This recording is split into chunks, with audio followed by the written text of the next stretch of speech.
Kalau sejarah Desa Sembungan, ini dulunya kan untuk persinggahan. Kenapa dinamakan Sambungan? Ini orang-orang yang dari baik negeri seberang maupun kemana kalau mau ke Dieng, ini lewatnya Sembungan. Nah, jadi Sambungan seperti itu. Lalu di Sembungan jadi tempat persinggahan, lalu didirikan pemukiman, yaitu rumah-rumah. Ini kalau dari zaman dulu memang udah dinobatkan sebagai desa tertinggi.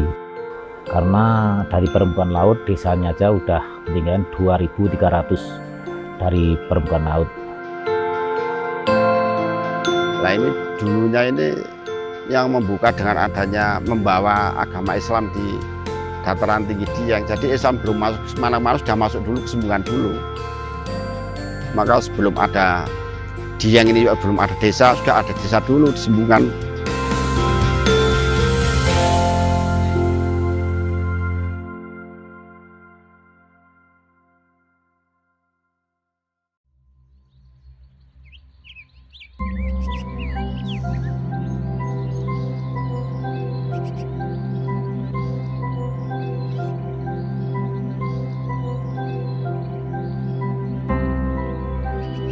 Desa Sembungan ini terletak di dataran tinggi Dieng, ini desa, boleh dikatakan desa yang paling tinggi di Pulau Jawa. Ya sejarahnya desa ini memang desa yang sudah terkenal dari zaman dulu. Karena desa ini kebetulan di tengah-tengahnya wilayah Dieng juga, wilayah Jawa Tengah. Karena desa Sembungan ini akses jalan tembus kemana-mana. Ini kalau ke Pekalongan, ke Batang lewat sini, ke Wonosobo lewat sini, ke Semarang pun lewat sini. Ini karena boleh dikatakan ini desa di putaran Pulau Jawa.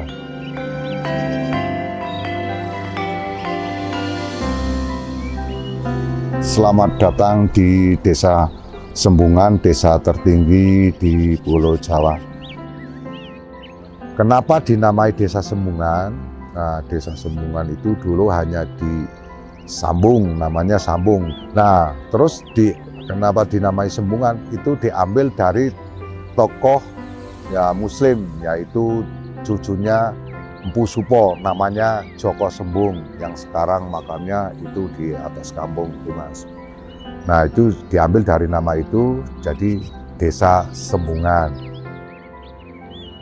Jadi kenapa Desa Sembungan ini dari abad 5 sampai abad 6 itu datang seorang beragama Buddha membuat akses dari Borobudur sampai Dieng, yang sekarang masih ada namanya Tangga Buddha.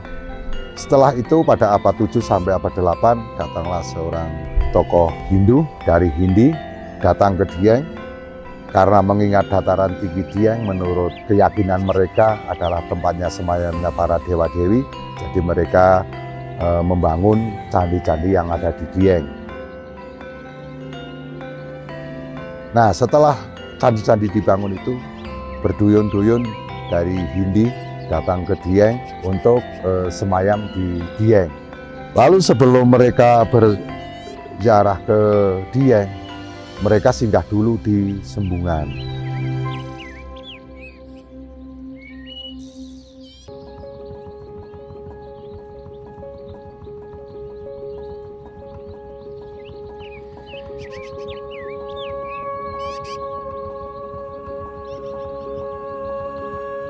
Semua kalau di sini warga masyarakat itu jumlahnya kurang lebih ada 407 kakak.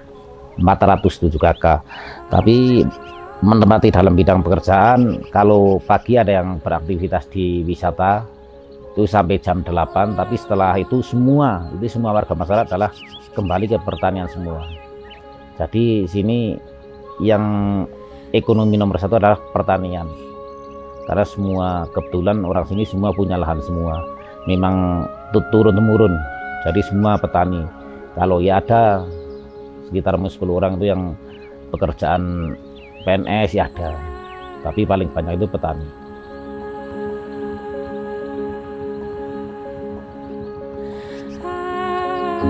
Ya kalau sini potensi wisata tuh sebenarnya paling banyak, tapi kurang pengelolaannya karena Wisatanya aja gunungnya ada 3 gunung, Bukit Sikunir, Gunung Pakuwojo, Gunung Brahmana, ada Curug Sikarim.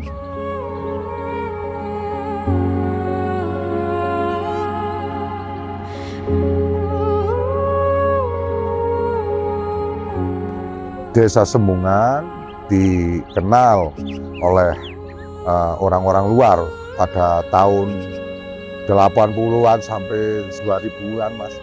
Itu orang bule atau orang Eropa itu ke Sembungan itu sudah tidak asing. Jadi musim libur, musim panas, musim dingin mereka banyak yang berkunjung kemari. Nah, setelah itu kami kelola mulai tahun 2008. Jadi untuk masyarakat Nusantara baru tahu bahwa Desa Sembungan, Mas. Di Sembungan sebagai pengelola wisata, nama kelompoknya adalah Pokdarwis.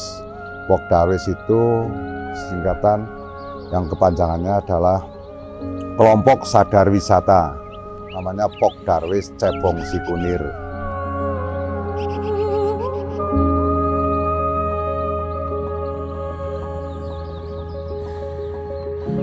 Saya atas nama Ngaizuddin. Saya di Desa Sembungan sebagai mewakili Pokdarwis atau Ketua Pokdarwis yang ada di Desa Sembungan. Membuat kelompok ini pada tahun 2008. 2008 saya bentuk Pokdarwis. Tujuan saya membentuk Pokdarwis untuk mengelola wisata. Mengelola wisata juga mengelola desa wisata seperti itu. Karena Pokdarwis ini sangat-sangat untuk kemaslahatannya luar biasa. Yang pertama ini yang jelas Pokdarwis ini alhamdulillah sampai sekarang bisa mensejahterakan masyarakat, di mana masyarakat Desa Sembungan ini 70% ini masuk di Pokdarwis semua. Jadi Pokdarwis Cebong Sikunir ini jumlah anggota hampir 300 anggota. Jadi saya bagi dari 300 anggota ini mulai dari ada pengelola parkir, pengelola pasar, terus ada pengelola camping ground, terus termasuk di tiketing, terus juga saya buat yaitu di wisata religi, di antara lain yaitu Mbah Ki Adam Sari atau Jog Sembung.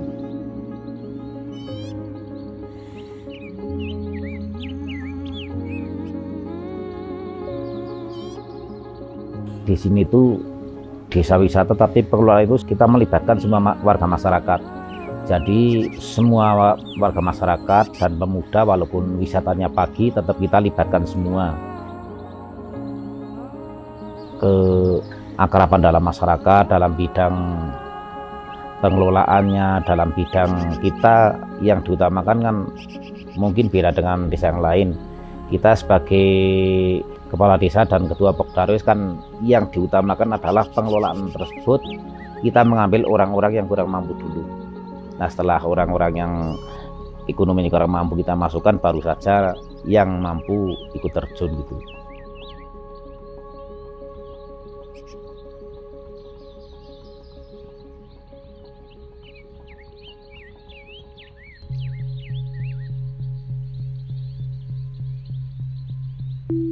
Ya, yang pertama yaitu karena yang saya buka itu sunrise Bukit Sikunir.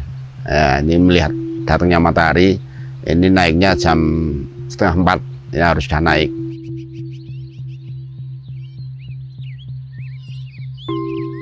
Bukit Sikunir untuk melihat golden sunrise-nya adalah terbaik nomor 1 di Asia Tenggara.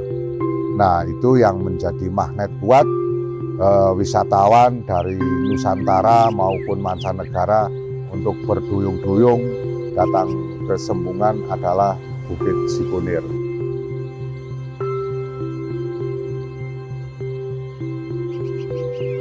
Kalau dulu memang rame, yang buka dulunya kan dari mancanegara dulu, tapi sekarang itu lokal ya, baik Jakarta, ada ya dari Kalimantan, paling banyak ya Jawa Tengah itu datang ke Sikunir karena bahwa Sikunir adalah wisata alami. Jadi memang nggak ada perubahan karena kebetulan untuk wisata kan hutan lindung. Jadi orang itu nggak jenuh, bukan wisata buatan. Jadi ke Sikunirnya ada yang sampai 5 kali, 6 kali tetap nggak bosan karena menikmati terbitnya matahari. Katanya paling bagus itu di sini. Jadi kalau pas posisi cerah, mulai bulan biasanya paling ramai bulan Juni, Juli, Agustus itu kan luar biasa bagusnya, itu sangat ramai.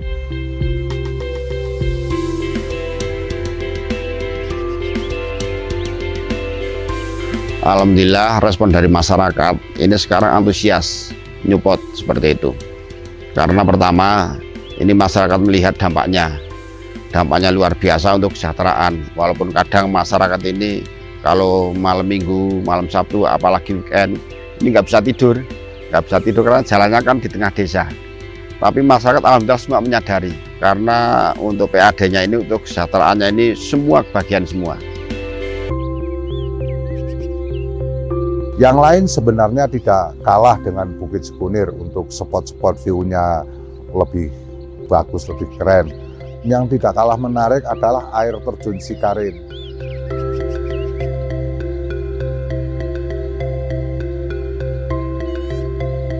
Nah, kalau Sikarin ini sekarang ya sudah pengunjungnya ke Sikarin sudah 20-40% itu sudah mengunjungi Sikarin. Selain itu juga ada Telaga Cebong, itu di atas Sikunir itu, yang di tepiannya itu untuk siap buat camping ground. Itu untuk mendirikan tenda itu di tepi Telaga Cebong. Terus juga masih ada lagi, yaitu yang insya Allah ke depan nanti sedang saya rilis, Gunung Pakuwojo, terus ada air terjun Sikowung, terus ada air terjun Silaka. Nah, masih saya simpan seperti itu.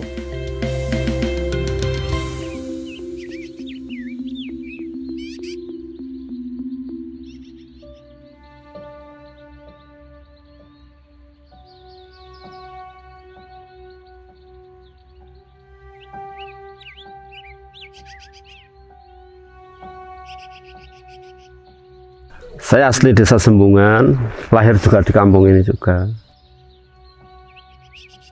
Untuk mayoritas di Sembungan, ini petaninya sayur, terutama petani kentang. Ya tuntutan keluarga, tuntutan ekonomi, sehingga harus berusaha.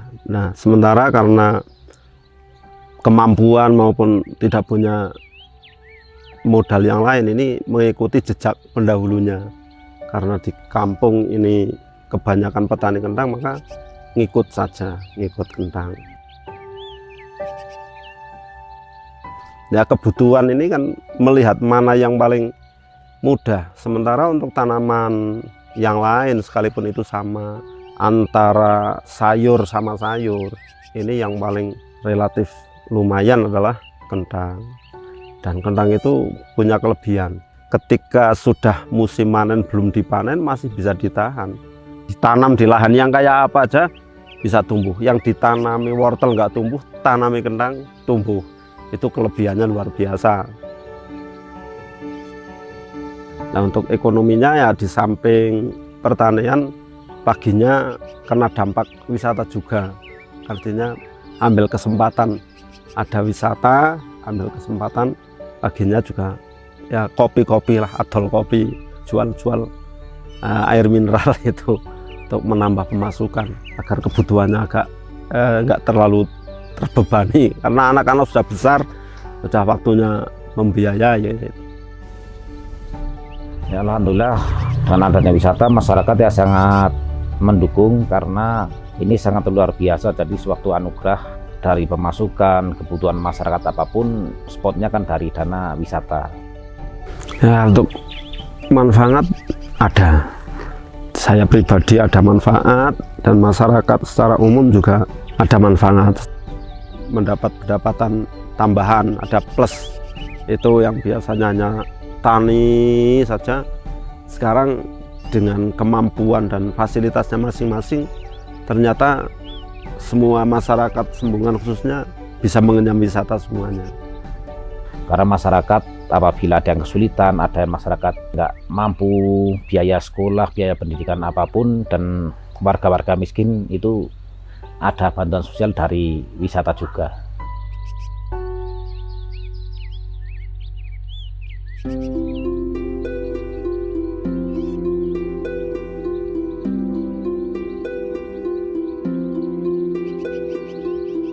Alhamdulillah Mas, itu sangat mendongkrak perekonomian UMKM-nya Mas.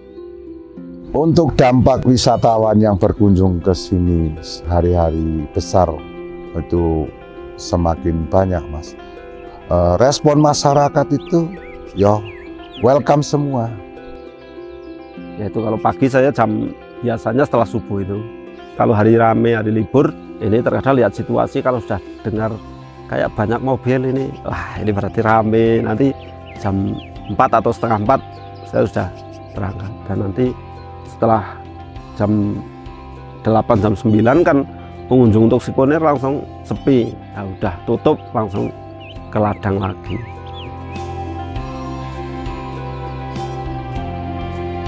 Tempat ini kebetulan ini lahan pertanian aslinya, tapi karena ada kesempatan langsung aja saya buka warung di tepi jalannya, yaitu yang bisa ikut di Pokdarwis ikut Pokdarwis, yang tidak ikut bisa ojek, itu juga karena wisata. Kemudian yang tidak ojek, nggak punya lahan, nggak punya homestay, nggak punya rumah di tepi jalan, ini pemerintah desa bekerjasama dan LMDH Pokdarwis menyediakan tempat, bikinkan warung-warung. Nah, warung-warung sekalipun warung itu untuk masyarakat secara umum ditempatkan di sekalian dengan tempat parkir. Ini untuk mendorongnya untuk sejarah ini sangat luar biasa. Bahkan dari PAD wisata sendiri ini bisa untuk menopang kesejahteraan dari orang-orang yang tidak mampu. Ini kesejahteraannya semua ke situ Mas. Jadi semua merasakan semua.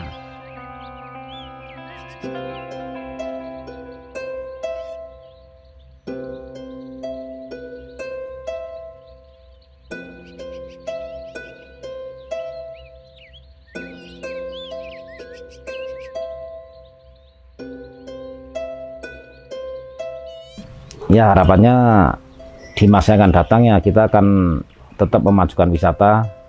Kita sih udah maju, tapi masih kurang banyak Mas kekurangannya. Supaya istilahnya walaupun boleh dikatakan seperti pemerintah nggak dapat pemasukan, umpamanya Pemda nggak dapat pemasukan, ya harapan kami tetap ada bantuan untuk misalnya pembenahan pasar atau paving atau pengaspalan jalan. Karena kita pun sebagai pengelola sebenarnya kan udah bersyukur bahwa dengan adanya wisata mungkin kita kan udah membuat nama Wonosobo baik. Ini yang sangat luar biasa.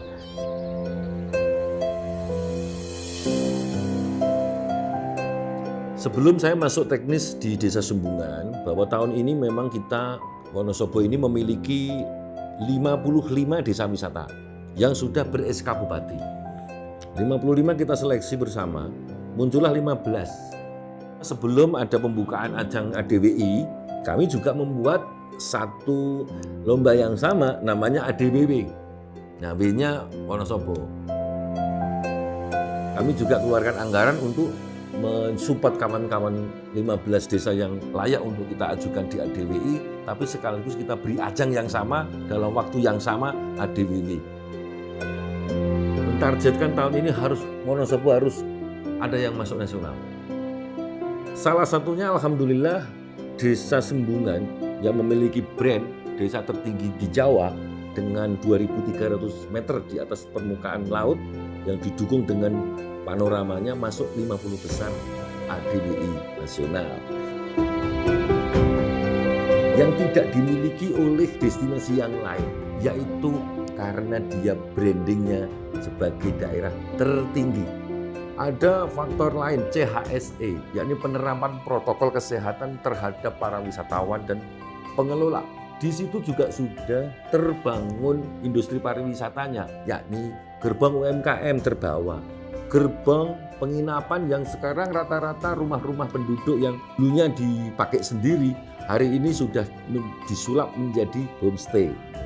Kemudian juga ojek-ojek sekarang sudah menjadi bagian dari transportasi lokal wisatawan yang ingin masuk-masuk ke jalur-jalur sempit.